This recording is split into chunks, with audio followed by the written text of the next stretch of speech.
राधे राधे मित्रों। तो मित्रों आप लोग राधा किशन के अपकमिंग एपिसोड में देखेंगे कि मित्रों वीडियो शुरू करने से पहले अगर आप हमारे चैनल पर नए हैं और अगर अभी तक आप लोगों ने हमारे चैनल को सब्सक्राइब नहीं किया है तो चैनल को कर लीजिएगा सब्सक्राइब और बेल आइकन को ऑल पे करके प्रेस कर दीजिएगा जिससे कि हमारी नई वीडियो का नोटिफिकेशन आपको मिल जाए। तो मित्रों आप लोग देखेंगे कि महादेव बताते हैं वेंकटगिरी में स्थापित मेरे आराध्य नारायण के इस स्वरूप को ये संसार वेंकटेश्वर नाम से पुकारेगा। और फिर गोविंदराज कहते हैं सभी गांववासियों के समक्ष प्रभु वेंकटेश की जय। और फिर सभी गांववासी कहते हैं जय। और फिर आगे आप लोग देखेंगे कि महाराज आकाश बताते हैं पिछले जन्म में जब मैं चोला नरेश था तो मेरे कारण ही आपके सुंदर मनोहर रूप में एक त्रुटि आ गई थी। और फिर महाराज आकाश स्मरण करते हैं। चोला नरेश कहते हैं गाय से चारा हमारा खाती है और दूध इस बलबीक पर चढ़ाती है। और फिर चोला नरेश प्रहार करते हैं और तभी महादेव कहते हैं चोला नरेश अपनी अज्ञानता बस तुमने जिस पर प्रहार किया है वो कोई साधारण ब्राह्मण नहीं है, स्वयं नारायण है। और फिर तभी चोला नरेश कहते हैं ये मुझसे क्या हो गया। और फिर नारायण कहते हैं आपके इस प्रहार के कारण मेरे रूप में जो त्रुटि हुई है वो आने वाले समय में मेरे अनेक भक्तों के आशीर्वाद का मार्ग बनेगा जब वो अपने केस मुझे अर्पण करेंगे। और फिर तभी स्मरण करके कहते हैं महाराज आकाश इसलिए सबसे पहले मैं अपने केस आपको अर्पित करना चाहता हूँ। और फिर मित्रों आप लोग आगे देखेंगे कि महाराज आकाश अपने केस अर्पित कर रहे होते हैं। और फिर महादेव कहते हैं भविष्य में जो भी भक्तगण वेंकटेश्वर के इस मंदिर में आएंगे अपने केस दान करना उनके लिए एक विशेष प्रथा बन जाएगा। और आगे बताते हैं महादेव और जो भी भक्तगण यहाँ पर अपने केस दान करेंगे उन पर श्रीनिवास भार्गवी और पद्मावती की विशेष कृपा होगी और उन्हें अपने जीवन में 2 गुनी समृद्धि और धन की प्राप्ति होगी। और सभी सुन रहे होते हैं, देवतागण और देवी पार्वती भी सुन रही होती हैं, महादेव बता रहे होते हैं। और फिर मित्रों आप लोग आगे देखेंगे कि महाराज आकाश अपने केस अर्पण करते हैं और हाथ जोड़ के आशीर्वाद लेते हैं। और फिर आगे आप लोग देखेंगे महादेव कहते हैं और इतना ही नहीं जो भी भक्तगण देवी महालक्ष्मी के कोलापुर स्थित मंदिर और वेंकटेश्वर मंदिर के दर्शन करेंगे उनकी सभी इच्छाएं पूर्ण होंगी।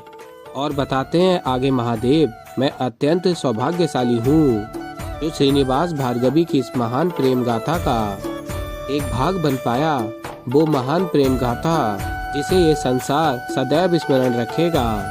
और फिर मित्रों आप लोग आगे देखेंगे कि महादेव बताते हैं ये है तिरुपति बालाजी की कथा। और फिर मित्रों आप लोग आगे देखेंगे कि नारायण और देवी लक्ष्मी दोनों निद्रा में होते हैं। लक्ष्मी नारायण की लीला तो अपरंपार है।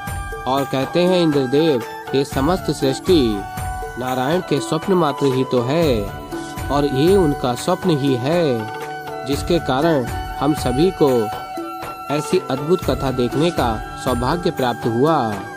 और कहते हैं आगे इंद्रदेव सभी देवगण से ये समस्त संसार लक्ष्मी नारायण और राधा कृष्ण के साथ साथ श्रीनिवास और भार्गवी की प्रेम कथा भी सदैव स्मरण रखेगा।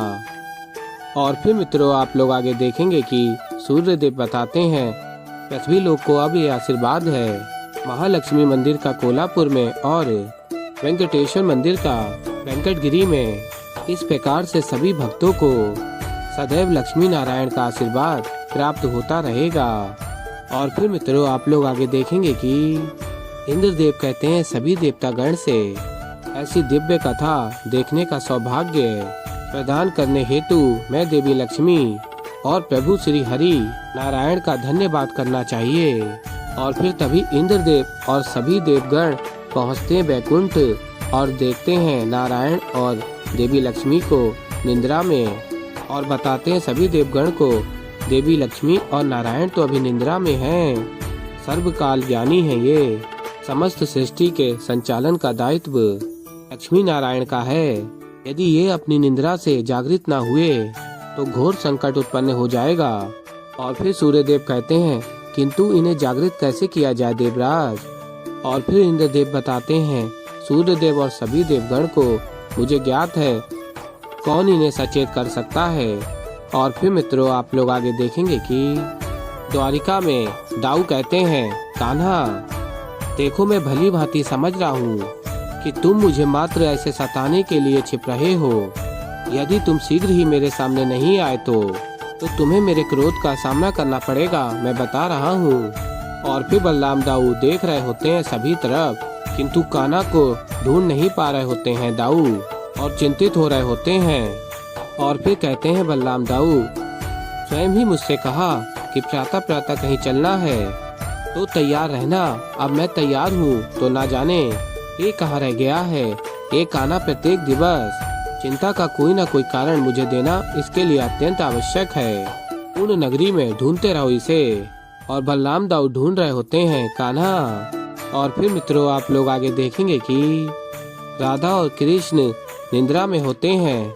और फिर आगे आप लोग देखेंगे इंद्रदेव और सभी देवगण जाते हैं महादेव के समक्ष और कहते हैं, केवल आप ही हैं जो देवी लक्ष्मी और नारायण को निद्रा से जगा सकते हैं।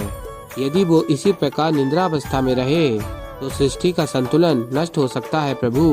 और फिर महादेव बताते हैं, सृष्टि के असंतुलन की प्रक्रिया तो आरंभ हो ही चुकी है।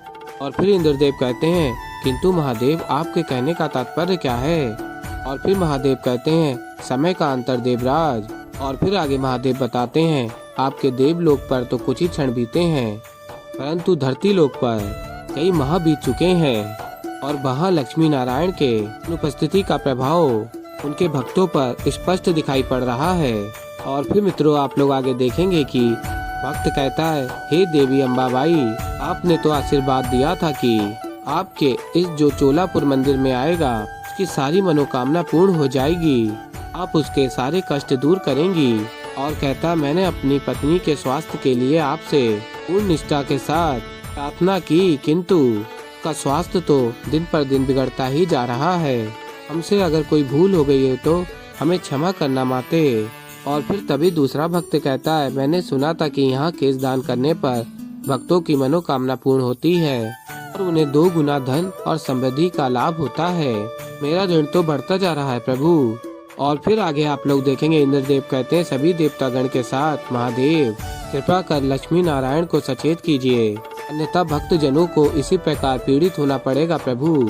और फिर महादेव कहते हैं, मैं स्वयं यही चाहता हूँ देवराज कि लक्ष्मी नारायण शीघ्र अतिशीघ्र अपनी निद्रा से जागृत हो जाएं, परंतु मुझे खेद है कि मैं ऐसा नहीं कर सकता, मैं ऐसा करने में असमर्थ हूँ। और फिर तभी देवी पार्वती कहती, महादेव यदि आप लक्ष्मी नारायण को सचेत नहीं कर सकते तो इसका समाधान क्या है महादेव। और फिर महादेव बताते हैं, लक्ष्मी नारायण निद्रा में इसलिए गए क्योंकि राधा कृष्ण ने मेरा दिया हुआ प्रसाद ग्रहण किया और उसके पश्चात निद्रा में चले गए। अब हम किसी प्रकार से राधा कृष्ण को उनकी निद्रा से जागृत कर सकें, उस समय रहते लक्ष्मी नारायण को भी सचेत कर सकते हैं। और आप सब भली भांति जानते हैं कि ये कार्य कौन कर सकता है। और फिर मित्रों आप लोग आगे देखेंगे कि बलराम दाऊ कान्हा को ढूंढ रहे होते हैं और तभी इंद्रदेव सभी देवगण के साथ आ जाते हैं और कहते हैं, श्री बलराम। और फिर बलराम दाऊ कहते हैं सभी देवगण से, आप यहाँ अचानक, और पूछते हैं क्या हुआ, आप सभी इतने अधिक चिंतित क्यों लग रहे हैं। और फिर इंद्रदेव कहते हैं, यदि आप जानेंगे तो आप भी चिंतित हो जाएंगे। और फिर इंद्रदेव सारी बात बताते हैं बलराम दाऊ को। और फिर सब कुछ ज्ञात होने के पश्चात बलराम दाऊ चिंतित हो जाते हैं। और फिर इंद्रदेव आगे बताते हैं, यदि लक्ष्मी नारायण को निद्रा से जगाया ना गया तो अनर्थ हो जाएगा। लक्ष्मी नारायण को सचेत करने हेतु शीघ्र अतिशीघ्र राधा कृष्ण को भी सचेत करना अति आवश्यक है। और कहते हैं आगे इंद्रदेव, इस संकट से मुक्ति पाने हेतु अब आप ही हमारी सहायता कर सकते हैं। और फिर मित्रों आप लोग आगे देखेंगे कि राधा कृष्ण निद्रा में होते हैं और फिर तभी सभी देवगण के साथ बलराम दाऊ शंखनाद करते हैं। और फिर इंद्रदेव कहते हैं, ये दोनों तो अभी भी अपनी निद्रा से जागृत नहीं हुए। और फिर बलराम दाऊ बताते हैं, यदि कोई एक ऐसा भाव है जो इस गहन निद्रा में भी इन तक पहुंच सकता है तो वो एकमात्र प्रेम का भाव है। और कहते हैं बलराम दाऊ राधा कृष्ण से, तुम दोनों इस संसार में प्रेम के प्रतीक हो, इसीलिए तुम दोनों को अपने सभी भक्तों के प्रेम की और उनके तुम्हारे ऊपर अटूट विश्वास की सौगंध अपने नेत्र खोलो। और फिर ये कहकर बलराम दाऊ शंखनाद करते हैं। और फिर मित्रों आप लोग आगे देखेंगे कि राधा कृष्ण लक्ष्मी नारायण अपने नेत्र खोलते हैं और फिर तभी सभी देवगण और इंद्रदेव कहते हैं प्रणाम नारायण। और फिर इंद्रदेव सभी देवगणों के साथ वहां से प्रस्थान करते हैं। और फिर मित्रों आप लोग आगे देखेंगे कि कृष्ण कहते हैं क्या बात है, कितनी मीठी निंद्रा प्राप्त हुई थी, आपने निंद्रा भंग कर दी, ऐसा भी क्या हुआ है। और फिर बलराम दाऊ कहते हैं यही तो समस्या है कान्हा, कि जब तुम विश्राम कर रहे होते हो तो जब तुम गहन निंद्रा में होते हो तो अन्य सभी की निंद्रा उड़ जाती है, इसीलिए तुम्हें सचेत करना आवश्यक था। और फिर कान्हा कहते हैं मेरी निंद्रा भंग की सो की, राधा की निंद्रा क्यों भंग की, हो सकता है कि वो एक अत्यंत सुंदर सपने देख रही हो।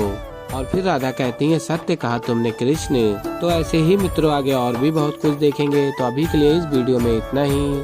तो मित्रों अगर आप लोगों को हमारी वीडियो पसंद आई हो तो वीडियो को कर दीजिएगा लाइक, चैनल पर नए हैं तो चैनल को कर लीजिएगा सब्सक्राइब। और मैं मिलता हूँ जल्दी आप लोगों को एक नई वीडियो के साथ। तो तब तक के लिए मित्रों राधे राधे।